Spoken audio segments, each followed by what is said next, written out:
చేరిన వచ్చిన వారందరికీ క్రీస్తు నామంలో శుభములు తెలుపుతున్నాను.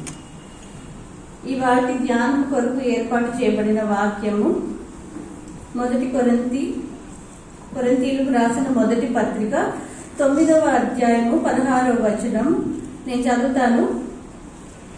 రెండవ భాగం, మొత్తము చదవట్లేదు, రెండవ భాగం చూస్తున్నాము. అయ్యో, నేను సువార్తను ప్రకటింపకపోయిన ఎడల నాకు శ్రమ. అయ్యో, నేను సువార్తను ప్రకటింపకపోయిన ఎడల నాకు శ్రమ. అది ఈ వాక్యము. దాని మీద ఈరోజు మనం ధ్యానం చేసుకోవడానికి దేవుడు మనకి ఇచ్చిన అవకాశం బట్టి ముందుగా దేవునికి వందనాలు చెల్లిస్తున్నాను.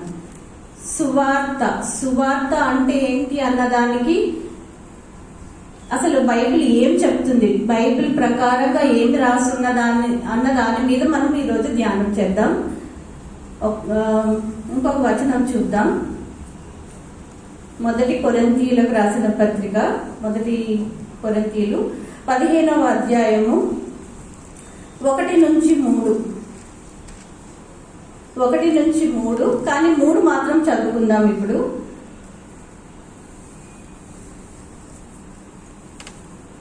3వ వచనము. నాకు ఇయ్యబడిన ఉపదేశము మొదట మీకు అప్పగించితిని. అదేమనగా, లేఖముల ప్రకారము క్రీస్తు మన పాపముల నిమిత్తము మృతి పొందెను, సమాధి చేయబడెను, లేఖనముల ప్రకారము 3వ దినమున లేపబడెను. ఇది సువార్త. ఈయన చెప్తున్నది పౌలు గారు ఈ పత్రిక రాశారు, మనకందరికీ తెలుసు. ఓకే, అయితే ఆయన చెప్పినది సువార్త ఏంటి? ఈ వచనం ఫస్ట్ మనకి వాళ్ళు ఇచ్చిన రెఫరెన్స్ వచనము కూడా ఆబ్వియస్లీ మరి 1 కొరింథియన్స్ రాసింది పౌలు గారు కాబట్టి ఆయన నాకు శ్రమ అంటున్నారు. ఎందుకు శ్రమ? ఒకవేళ సువార్తను ప్రకటించకపోతే శ్రమ. బట్ అసలు సువార్త అంటే ఏంటి అన్నది ఆయన మాటల్లోనే ఇంకొక రెఫరెన్స్ లో మనం చూస్తే ఆయన సమ్మరీగా ఏం చెప్తున్నారంటే, క్రీస్తు మన కొరకు చనిపోయి లేపబడెను అనున్నదియే సువార్త అని. అయితే ఈ విషయమై చాలా మంది చాలా రకాలుగా, అయితే క్రీస్తు పుట్టిన కాడి నుంచే మనకు సువార్త అందింది కాబట్టి అంతకు ముందున్నదంతా మనకు అవసరం లేదు. చాలా మంది గొప్ప భక్తులు చాలా అంటే లేఖనాల ప్రకారం చాలా తేలికగా మాట్లాడతారు. అంటే క్రీస్తుకి ముందు ఉన్నదంతా మనకు అసలు అవసరం లేదు, క్రీస్తు తప్పితే ఏమీ అక్కర్లేదు అని మాట్లాడే వాళ్ళు కూడా మన సంఘాల్లో కనిపిస్తూ ఉంటారు. అసలు అది కరెక్టా? అంటే క్రీస్తు వచ్చిన కాడి నుంచే మనకి సువార్త గురించి తెలిసిందా? ఆ సువార్త గురించి భారము కలిగి ఉన్నాను అని పౌలు గారు చెప్తున్నారా అన్న పాయింట్ మీద మనం ఈరోజు ధ్యానం చేద్దాం. అయితే ఇక్కడ ఏం చెప్తున్నారు అంటే, క్రీస్తు మన కొరకు వచ్చి చనిపోయి లేపబడినది అన్నది సువార్త.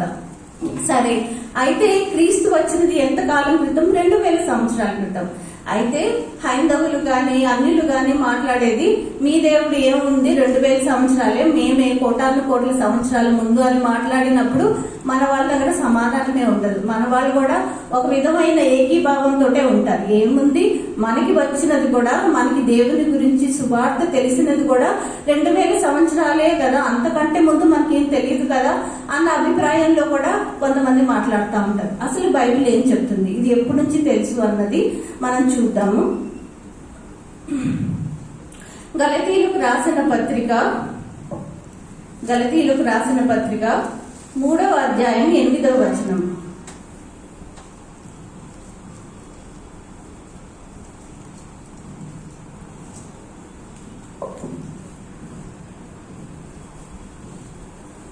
దేవుడు విశ్వాసం మూలముగా అన్యజనులను నీతిమంతులుగా తీర్చునని లేఖనము ముందుగా చూచి, నీ అందు అన్యజనులందరూ ఆశీర్వదింపబడుదురు అని అబ్రహామునకు సువార్తను ముందుగా ప్రకటించెను. అంటే సువార్త ఈ 2000 సంవత్సరాల నుంచే ఉన్నది అన్నది కాదు.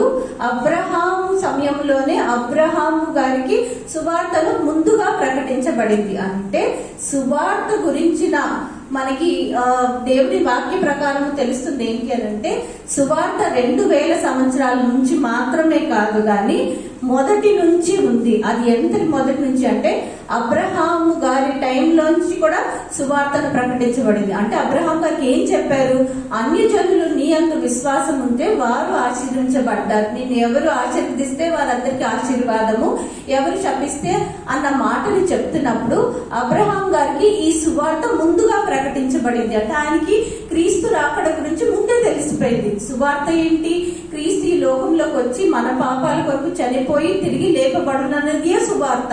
అంటే అబ్రహాం గారి టైంకి కూడా సువార్త ప్రకటించబడింది. ఏమని చెప్పారు? అయితే ఇది నీ అందు విశ్వాసం ఉంచిన వాళ్ళందరూ ఎవరైతే ఉంటారో వారందరూ ఆశీర్వదించబడతారు.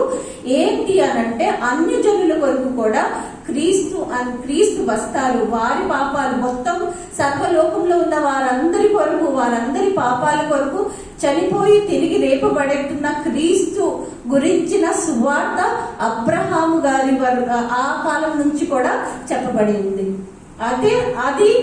అది చాలా మంది ధ్యానించరు. ఏముంది, క్రీస్తు 2000 సంవత్సరాల నుంచే కదా అనేసి. ఇంకొక రెఫరెన్స్ చూద్దాం మనం. హెబ్రీయులకు రాసిన పత్రిక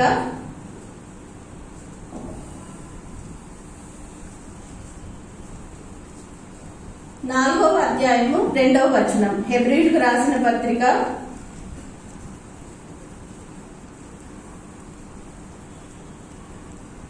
2 చూద్దాం, మళ్ళీ 6, 7 కూడా కంటిన్యూస్ గా సేమ్ అదే చాప్టర్ లో చూద్దాం. 2వ వచనము, వారికి ప్రకటింపబడినట్లు మనకును సువార్త ప్రకటింపబడెను గాని వారు వినిన వారితో విశ్వాసము గలవారై కలిసి ఉండలేదు గనుక విన్న వాక్యము వారికి నిష్ప్రయోజనమైన దాయను. 6, 7 కూడా చూద్దాము. కాగా ఎవరో కొందరు విశ్రాంతిలో ప్రవేశించుదురు అను మాట నిశ్చయము గనుకను ముందు సువార్త వినిన వారు అవిధేయత చేత ప్రవేశింపలేదు గనుకను నేడు మీరాయన మాట వినిన ఎడల మీ హృదయమును కఠినపరచుకొనకూడదని వెనుక చెప్పింది. ఈ రెఫరెన్స్ అంతా ఇశ్రాయేలీల గురించి రాయబడింది. ఈ అధ్యాయంలో ఇశ్రాయేలీలు వాళ్ళ అవిధేయతలను బట్టి వాళ్ళు కనానులోకి వెళ్ళలేదు అని ఆ టైంలో వారికి కూడా సువార్త ప్రకటించబడింది. వాక్యం చెప్తుంది మనకి, వాక్యంలో చెప్పినదంతయు సత్యమే. అయితే వాక్య ప్రకారము మనకి సువార్త అనాది కాలం నుంచి మనుషులకి దేవుని ఆత్మ ద్వారా, దేవుని దూతల ద్వారా అది తీసుకొని రాబడింది, వారికి తెలుపబడింది. ఇది ఏదో సడన్ గా 2000 years క్రితం వచ్చినప్పుడు ఆయన చనిపోయి లేచారు కాబట్టి అని అనుకోవడానికి లేదు. సృష్టి మొదలు కొని దేవుడు మనుషుని పాపపు స్థితిని చూసి ఈ మనుషుడు తనంతట తాను పాపంలోంచి విడుదల నిర్ణయించుకున్నాడు. ఆ విషయము నరులందరికీ మొదటి నుంచి అనాది కాలం నుంచి తెలుపబడింది. వారందరూ ఎంతో ఆతృతగా ఎదురు చూసిన సందర్భాలు కూడా ఉన్నాయి. క్రీస్తు గురించిన సువార్త మొదటి నుంచి తెలుపబడింది. మరి ఒక రెఫరెన్స్ చూద్దాం మనం. కీర్తనాకారుడు దావీదు 40వ అధ్యాయము 9, 10. 40వ అధ్యాయము 9.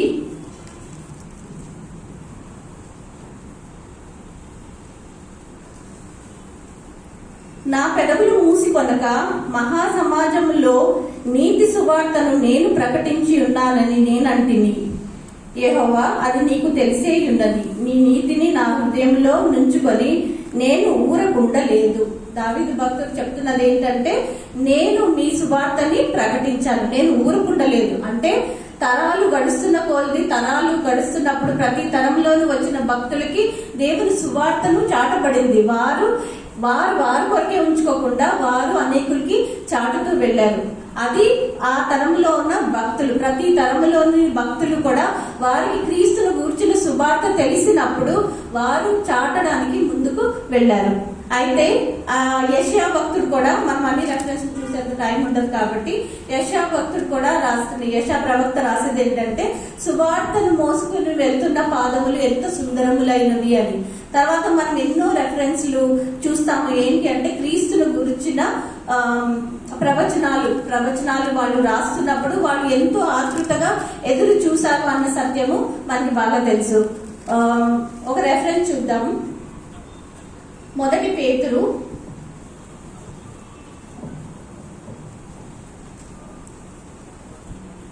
మొదటి పేతురు రాసిన మొదటి పత్రిక 1వ అధ్యాయము 10-11.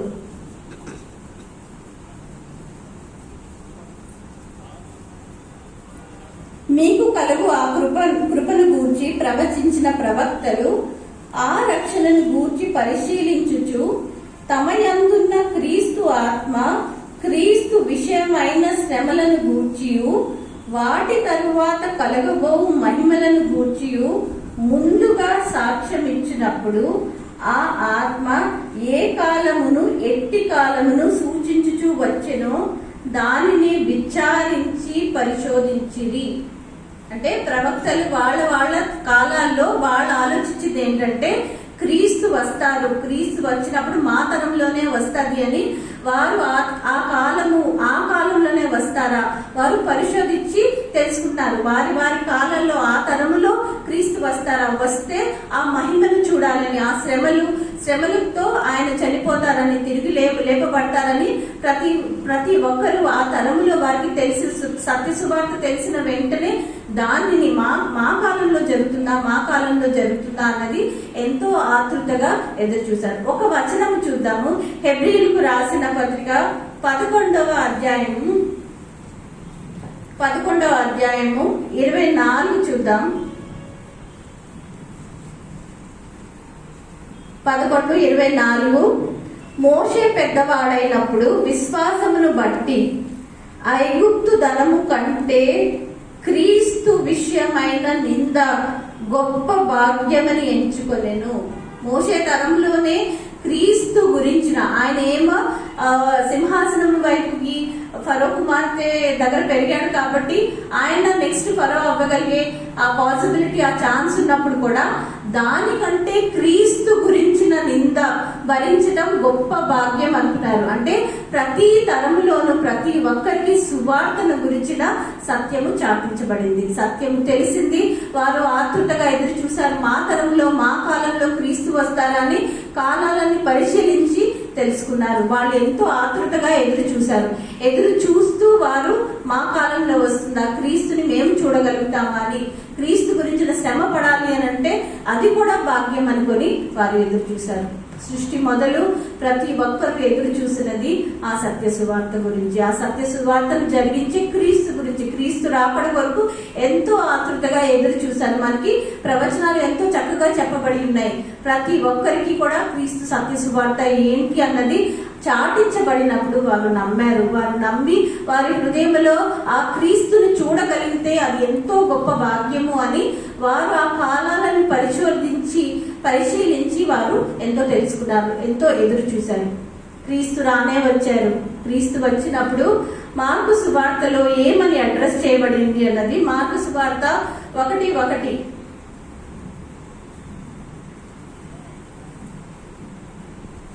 మార్కు సువార్త 1:1 దేవుని కుమారుడైన యేసు క్రీస్తు సువార్త ప్రారంభము. మార్కు భక్తుడు రాస్తున్న ప్రకారము క్రీస్తు ప్రభువారు వచ్చినప్పుడు సువార్త ప్రారంభము. ఆయన రాకడ కొరకు ఎదురు చూశారు, ఆయన రాని వచ్చారు. ఆయన వచ్చినప్పుడు మార్కు భక్తుడు రాస్తున్నది ఏంటి అంటే హౌ ఇస్ హీ అడ్రసింగ్, ఏమనంటే సువార్త ప్రారంభము. ఆయన వస్తే గాని జరగవలసిన పాప పరిహార్థమైన ఆ కార్యము జరగదు. ఆయన వచ్చినప్పుడు ఆయనని ఇంట్రడ్యూస్ చేస్తున్నది సువార్త ప్రారంభము. అప్పుడు క్రీస్తు ప్రభువారు అది ముందే ఏర్పాటు చేయబడిన నిర్ణయం. మనుషులని పాపంలోంచి బయటికి తీసుకొని రావాలంటే ఏ పాపం లేని గొర్రెపిల్ల క్రీస్తు ప్రభువారు దేవుని కుమారుడు ఈ లోకంలోకి వచ్చి మన పాపాల కొరకు చనిపోవాలి. అదే సువార్త. అదే మనం బిగినింగ్ లో చూసాం కదా, పౌలు గారు రాసినది క్రీస్తు మన కొరకు చనిపోయి తిరిగి లేపబడినది సువార్త. అయితే ఆయన రావడము వచ్చి చనిపోయి వెళ్ళిపోలేదు. మామూలుగా వచ్చి చనిపోయి వెళ్ళిపోతే ప్రజలు మాకు తెలియదు అసలు ఎప్పుడు వచ్చారు, ఎప్పుడు వెళ్ళిపోయారో, ఎలా చనిపోయారు అని కూడా అనే పాసిబిలిటీ ఉంటుంది. ఆయన వచ్చినప్పుడు ఆయన రాకడ పర్పస్ మన పాపాల కొరకు చనిపోవడం, అది పర్పస్. అయితే ఆయన వచ్చినప్పుడు ఆయన కూడా చేసినది ఏంటి అంటే సువార్తని ప్రకటించారు. సేమ్ ఇదే చాప్టర్ లో మార్క్ 1:15 చూద్దాం. 15వ వచనము 14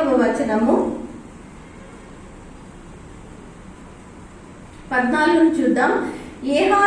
యోహాను చెరపట్టబడిన తరువాత యేసు, కాలము సంపూర్ణమై ఉన్నది, దేవుని రాజ్యము సమీపించి ఉన్నది, మారు మనసి పొంది సువార్త నమ్ముడని చెప్పుచు దేవుని సువార్త ప్రకటించుచు గలిలయకు వచ్చెను. క్రీస్తు ప్రభు వారు కూడా సువార్త ప్రకటించారు. ఆయన రాకడే సువార్త ప్రారంభము అని రాయబడింది. కానీ ఆయన కూడా సువార్తను ప్రకటిస్తున్నారు.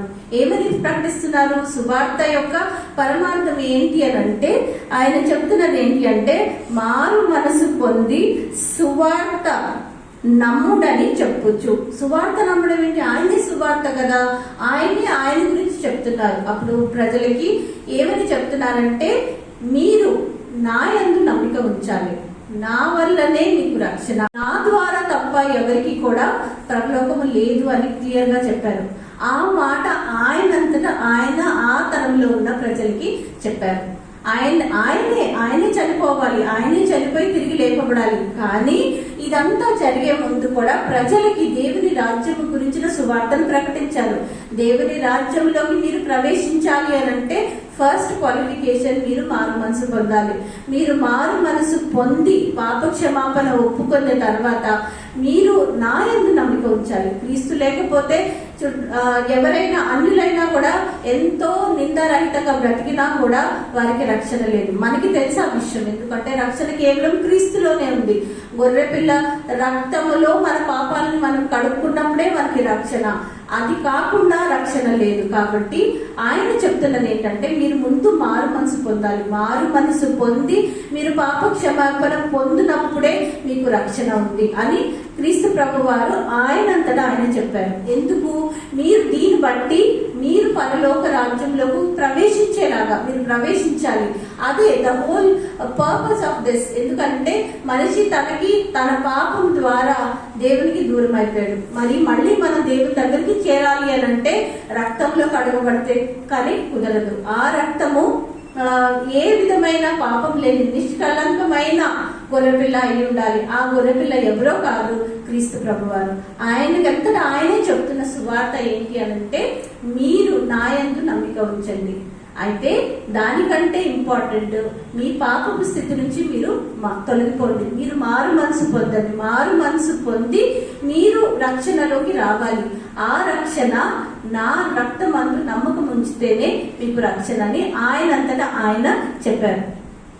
తర్వాత ఆయన ఉన్న కాలంలో, ఎక్కువ కాలం లేరు క్రీస్తు ప్రభు వారు, ఎంతున్నారు? 33.5 years మాత్రమే ఉన్నారు.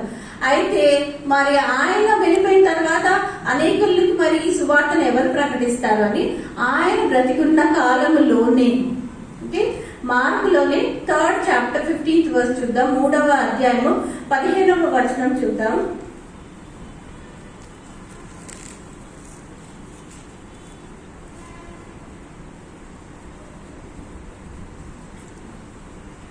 వారు తనతో కూడా ఉంటున్నట్లు దయ్యములను వెళ్ళగొట్టు అధికారము గలవారే సువార్త ప్రకటించుటకును వారిని పంపవలెనని ఆయన 12 మందిని నియమించెను. ఆయన బ్రతికున్న కాలంలోనే ఆయన చెప్పారు. ఆయన తర్వాత ప్రజలు చెదిరిపోతారు కాబట్టి వారి మధ్య సువార్త ప్రకటించబడాలి అని ఆయన బ్రతికుండగానే 12 మందిని ఏర్పాటు చేసుకున్నారు. మరి వీరు సేవ చేశారా లేదా అన్నది మనం చూద్దాం.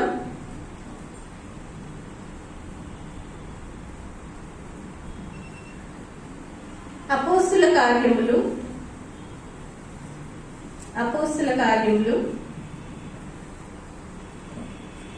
8వ అధ్యాయము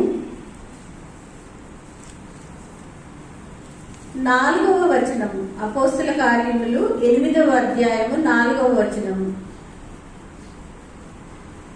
కాబట్టి చెదిరిపోయిన వారు సువార్త వాక్యమును ప్రకటించుచు సంచారము చేసిరి. అయితే ఇక్కడ ఈ మనం అపోస్తుల కార్యంలో మనం చూస్తాం, 12 మంది శిష్యులు కూడా వాళ్ళు వాళ్ళ ప్రాణాలకి తెగించి సువార్త పనిలో పడతారు. 2వ అధ్యాయంలో మనం చూస్తాం కదా, పేతురు గారు నిలబడి ఆయన సువార్తను ప్రకటించినప్పుడు ఒక్కసారిగా 3000 మంది బాప్తిజం తీసుకున్నారు. అది ఎంత గొప్పటి ఆ సువార్తను వారు ప్రకటించడానికి ఎంత గొప్పగా పూనుకున్న పని అది. వారు ఎంత నడుము బిగించి, క్రీస్తు వారు చనిపోయి వెళ్ళిపోయారు, వెళ్ళిపోతే మా పని అయిపోయింది, ఇంకా అక్కర్లేదు, క్రీస్తు వారు లేరు కదా అని అనుకోలేదు. వారు ప్రతి పట్టణము, ప్రతి గ్రామానికి వెళ్లి సువార్తను చాటారు. పెంతెకొస్తు దినమున వారు పేతురు గారు నించొని అక్కడ సువార్తను ప్రకటిస్తే ఒక్కసారిగా 3000 మంది బాప్తిజం పొందారు. 3000 మంది బాప్తిజం అంటే అది చాలా పెద్ద గొప్ప విషయం. అయితే వారు ఆ రోజులలో వారికి తెలిసిన సువార్త, వారు కనులారా చూసిన సువార్త, వారు క్రీస్తు ప్రభువుతో ఉండి నేర్చుకున్న సువార్త ఏంటి? ఆ సువార్త అంటే మారు మనసు పొంది రక్షణలోకి రావాలి. క్రీస్తు రక్తంలో మన పాపములని మనము కడుక్కోవాలి. అదే సువార్త. ఆ సువార్తని చాటారు. ఆ సమయంలోనే మనం చూస్తున్నది పౌలు భక్తి. అయితే మళ్ళీ మనం మన రెఫరెన్స్ వాక్యంకి వెళ్ళిపోదాం.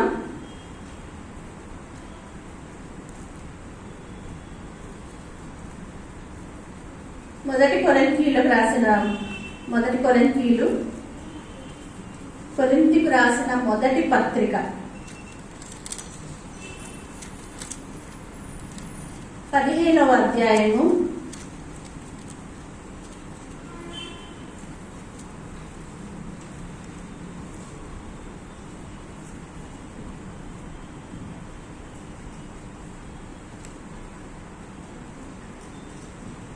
9వ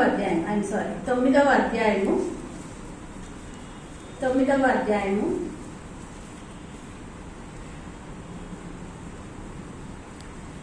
16వ వచనం.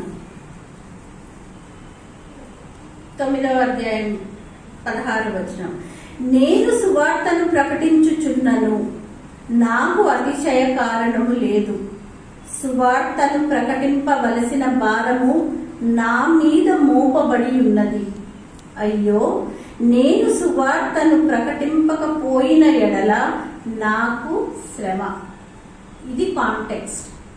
తరతరాలుగా ఈ సువార్తను చాటబడి ఉంది. అబ్రహాము మొదలుకొని క్రీస్తు ప్రభు వచ్చే వరకు కూడా ప్రతి తరముకి, ప్రతి పరిస్థితిలో ప్రతి ఒక్కరికి సువార్తను గురించి చాటబడింది.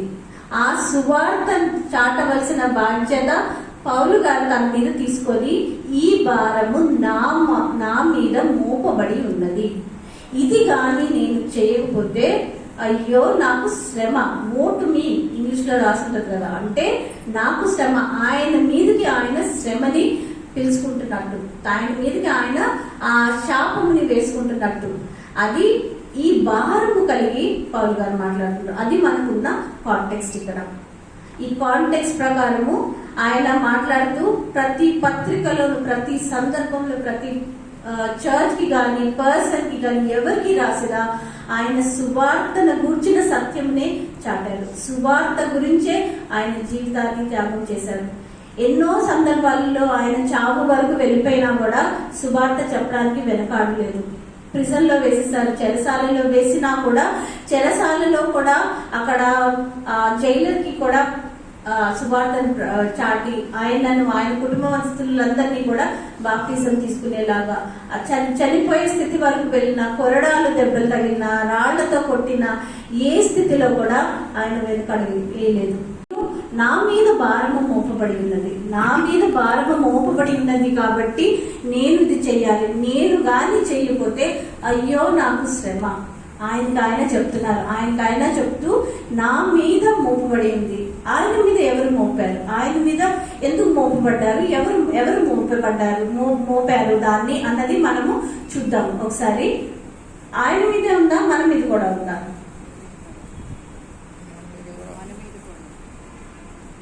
మన మీద కూడా ఉంది కదా. ఎలా తెలుస్తుంది మన మీద కూడా ఉందని? ఎవరు మనకు వచ్చి చెప్పలేదు, కానీ వాక్యం చెప్తుంది. మార్కు సువార్త 16-15 అందరికీ తెలిసింది. మీరు సర్వలోకంలోకి వెళ్ళి సర్వ సృష్టికి సువార్తను చాటుడి అంటే అంతటి భారము మన మీద కూడా మోపబడి ఉంది. దాన్ని మనం అసలు లెక్క చేయట్లేదు. మన లోకము, మన జీవితము, మన పనులు, మన వ్యాపకాలు, మన చదువు, మన ఉద్యోగాలు, వీటి మీదే ఉన్నాం. పౌలు గారికి కూడా దర్శనం ఇచ్చినప్పుడు నువ్వు అన్ని జనులలోకి వెళ్ళి సువార్తను ప్రకటించమంటే ఆయన సర్వాన్ని త్యాగం చేసేసి దేవుని సువార్త పనిలో ఉండి ఎంతో చేశారు. ఆయన పడ్డ శ్రమలు చదివితే మనం అసలు అయితే మనం కొంచెం కూడా తట్టుకోలేము. ఆయన పడిన శ్రమలకి ఒక అంతం లేనంతటి శ్రమను అనుభవిస్తూ కూడా ఆయన అంటున్న మాట, నేను గాని సువార్త ప్రకటించకపోతే అయ్యో నాకు శ్రమ. అంతటి భారము మన మీద కూడా ఉంది. అయితే మనకు క్రీస్తులోని ప్రేమ స్వరూపంని చూసి మనం ఏం చేయకపోయినా దేవుడు మనని పరలోకం తీసుకెళ్ళిపోతారు అన్న గొప్ప విశ్వాసం మనది.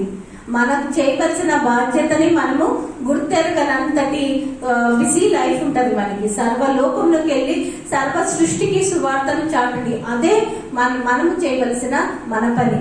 మనకి కూడా ఆ భారం ఉంది, కానీ మనం అసలు మనం చేయము సరికదా. మనకి ఎన్నో వంకలు ఉంటాయి. ఆడవాళ్ళు అంటారు, ఆడవాళ్ళకి కుదరదులేండి, స్త్రీలకి ఏం చేస్తారు, సంఘంలో నిలబడి మాటలు చెప్పగలుగుతారు అని. కానీ ఆది సంఘంలో ఈవెన్ స్త్రీలు కూడా చాలా యాక్టివ్ గా ఉండి సువార్త పనిలో ఉన్నారు. ఎవరు పురుషులు గాని, స్త్రీలు గాని, బిడ్డలు గాని ఎవరు కూడా వెనకడుగు వేయలేదు. వాళ్ళకి ఎప్పుడైతే ఈ సువార్త తెలిసిందో ప్రతి ఒక్కరు కూడా ముందుకు వచ్చి దేవుని పనిలో నిమగ్నమయ్యారు. కాబట్టి ఈ రోజు ఈ పిలుపు మనందరికీ, అయ్యో నేను గాని దేవుని పని చేయకపోతే నాకు మీదకి శ్రమ వస్తుంది అన్న ఆలోచనతో ముందుకు వెళ్తే మనం కూడా సువార్త పనిలో యాక్టివ్ గా ఉంటాం. అయితే ఒక వచనం చూద్దాం.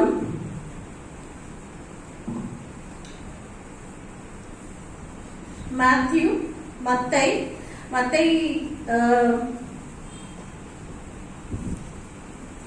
13th chapter 16 and 17 చూద్దాం.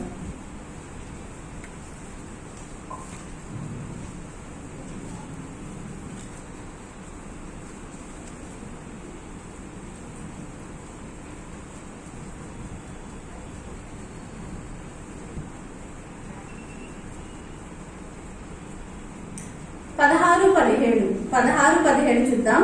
అయితే మీ కన్నులు చూచుచున్నవి గనుక అవి ధన్యములైనవి, మీ చెవులు వినుచున్నవి గనుక అవి ధన్యములైనవి. అనేక ప్రవక్తలను నీతిమంతులను మీరు చూచు వాటిని చూడగోరియు చూడకపోయిరి, మీరు విని వాటిని వినగోరియు వినకపోయిరని మీతో నిశ్చయంగా చెప్పుచున్నాను. మనం ఇందాకే చూసాం కదా, ప్రవక్తలు వారి కాలాల్లో వారు ఎదురు చూశారు, కాలాన్ని పరిశోధించారు. ఈ మేమున్న కాలంలో క్రీస్తు వస్తారా అని చూశారు, కానీ క్రీస్తు ప్రభు వారు ఆ కాలంలో రాలేదు. ఎందుకంటే సమయం సంపూర్ణమైనప్పుడు క్రీస్తు ప్రభు వారు ఆ సమయానుసారంగా వచ్చారు. మన లెక్కల ప్రకారం 2000 సంవత్సరాల ముందు వచ్చారు. అయితే క్రీస్తు ప్రభు వారు ఆయన ఉన్న టైంలో శిష్యులతో చెప్తూ ఎంతో మంది ఎదురు చూశారు క్రీస్తు ప్రభు వారు వస్తారని. ఈ సత్య సువార్త జరుగుతున్న సమయంలో ఆయన శ్రమ నొంది చనిపోయి తిరిగి లేచినది వారి కన్నులారా చూడాలని ఆశపడిన ఎంతో మందికి లేని భాగ్యము, ధన్యత మీకు దొరికినది అని ఆయన చెప్తారు. మరి మనం చూడలేదు కదా, కానీ మనకి తెలుసు ఆయన వచ్చి వెళ్ళారని చరిత్ర చెప్తుంది. క్రీస్తు ప్రభు వారు వచ్చి వెళ్ళారు అన్నది సర్వలోకానికి అంగీకరించే విషయము. ఎవరు కూడా దాన్ని రెఫ్యూజ్ చేయరు. అందరూ సమస్తము సర్వలోకములకి తెలిసిపోయింది. చరిత్రలో 2000 సంవత్సరాల క్రితం ఆయన వచ్చి మన కొరకు, మన పాపాల కొరకు ఆయన చనిపోయి తిరిగి లేచి పరలోకంలోకి వెళ్ళారు అన్న విషయం అందరికీ తెలుసు. మనము కూడా ధన్యులం, ఎందుకంటే మనకి తెలుసు. మనం ఇంకా ఎదురు చూడవలసిన అవసరం లేదు. మనకున్న బాధ్యతను బట్టి మనము క్రీస్తు సువార్తను చాటవలసిన వారమై మాత్రమే ఉన్నాము. ఎందుకంటే మన మారు మనసు పొంది రక్షణ భాగ్యము మనం పొందుకొని నలుగురికి మనం చాటవలసిన బాధ్యత మాత్రమే ఉంది. మనం ఇంకా ఎదురు చూడాల్సిన అవసరం లేదు. మన ఎదురు చూపు కేవలం క్రీస్తు వారు మరొకసారి వచ్చి మనని పరలోకంలోకి తీసుకెళ్లేంత వరకే మనం ఎదురు చూడవలసింది. మనకు అంతకంటే మనం చేయాల్సింది అంతవరకు మనము ఆయన మళ్ళీ తిరిగి వచ్చేంత వరకు మనము చేయవలసిన మన బాధ్యత ఏంటి అంటే క్రీస్తు వారి గురించిన సువార్త చెప్పాలి. అయితే అనొచ్చు, ఎందుకు అందరికీ తెలుసు కదా, చరిత్రలో అందరికీ తెలిసిపోయింది అంటున్నప్పుడు మరి మనకెందుకు, మనకు అవసరం ఏంటి? అలాగా మనం ఎలా తెలుసుకున్నామో వాళ్ళు కూడా తెలుసుకుంటారు. మనం జస్టిఫై చేయొచ్చు, మనకి అవసరం ఏముంది, క్రీస్తు వారి గురించి చెప్పాలి అని మాట్లాడాల్సిన ఛాన్స్ కూడా చాలా మంది తీసుకొని మాట్లాడతారు. ఒక వచనము చూద్దాము. 2 కొరింథీయులకు రాసిన 2వ పత్రిక 4:4.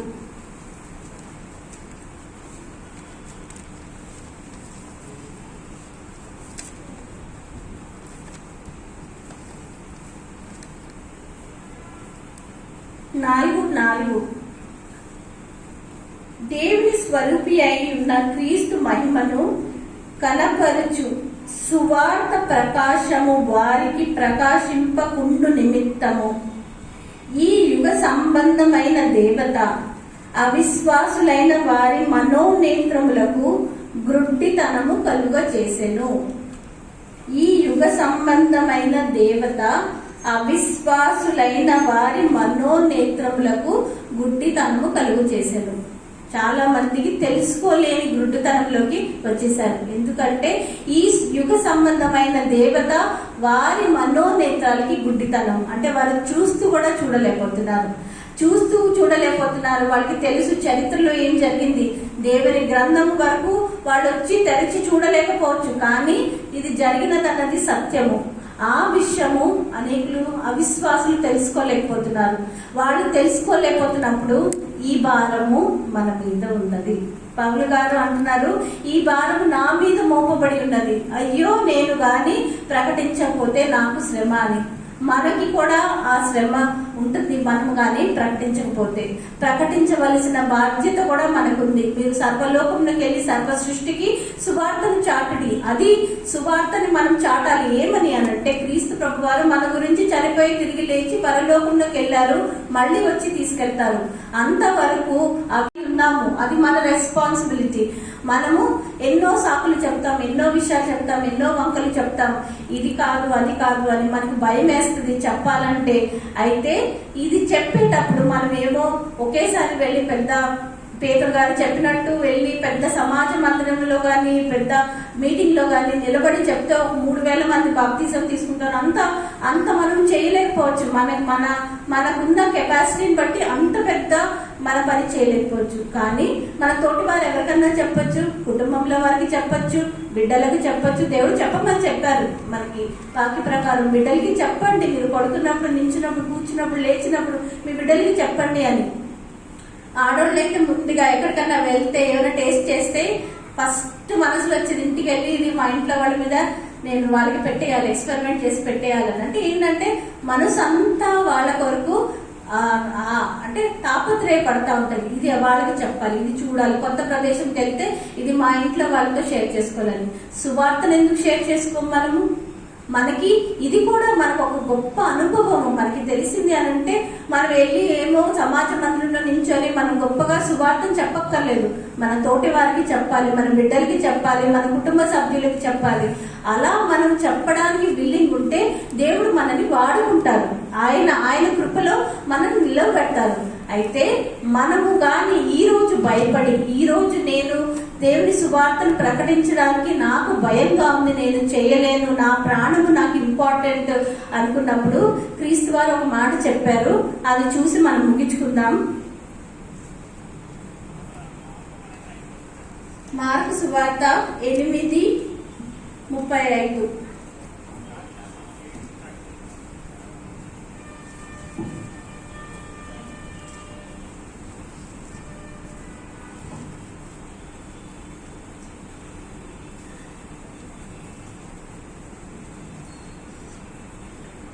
తన ప్రాణమును రక్షించుకొనుగోరువాడు దాని పోగొట్టుకొనును.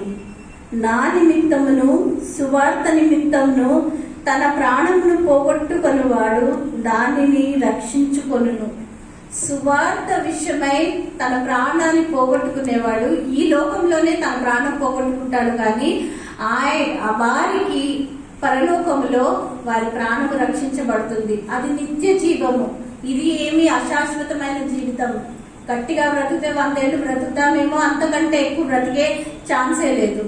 అలాంటి ఈ 100 ఏళ్ల జీవితం కొరకు మనము వెనుకడుగు వేసి దేవుని సేవలో మనము నిలబడడానికి ముందుకు రాకపోతే మనము కోల్పోతున్నది నిత్య జీవము.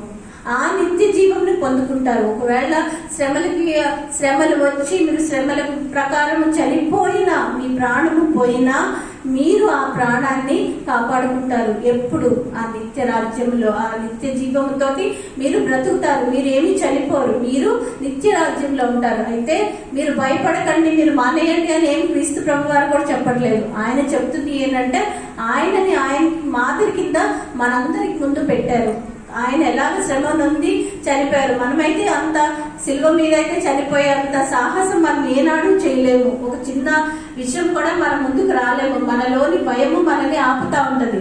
అయితే క్రీస్తు ప్రభు వారు ధైర్యం చెప్తున్నారు, ఏమీ పర్వాలేదు, మీకు అప్పగించబడిన ఇది బాధ్యత, మీరు చేయండి.